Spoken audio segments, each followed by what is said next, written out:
Hello, हाय, good morning. मी Shrikant चन्नापट्टण, yoga instructor. तर आज आपण योगासनाचं सिक्वेन्स आणि व्यायामाचा सिक्वेन्स काय असतो ते आपण पाहणार आहोत.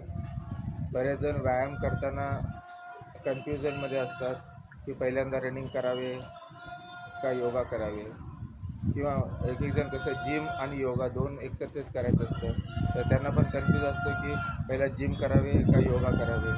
तर एक लक्षात ठेवा, रनिंग हे कसं एक वॉर्मअप म्हणून आपण करू शकतो, पण हे नेहमी रनिंग जर करायचं असेल तर आपण पहिल्यांदा करू शकता. प्रथमतः रनिंग करायचं आणि त्यानंतर आपल्याला योगा करायचं असेल तर आपण योगा करू शकता.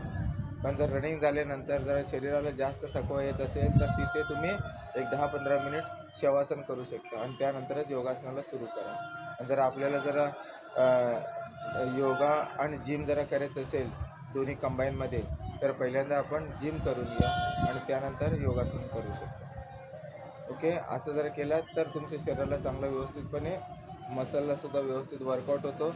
आणि योगासनामध्ये शेवटी पूर्णपणे मसलला जेवढं तुम्ही जिममध्ये वर्कआउट केलेलं असतं मशिनरीचं, तर योगासन केल्यानंतर तुमच्या मसल्सला तेवढंच भरपूर प्रमाणात विश्रांती मिळायला मदत होते. ओके, अशा प्रकारे आपण सिक्वेन्सप्रमाणे व्यायाम आणि योगासन करू शकता. ओके, धन्यवाद, बाय.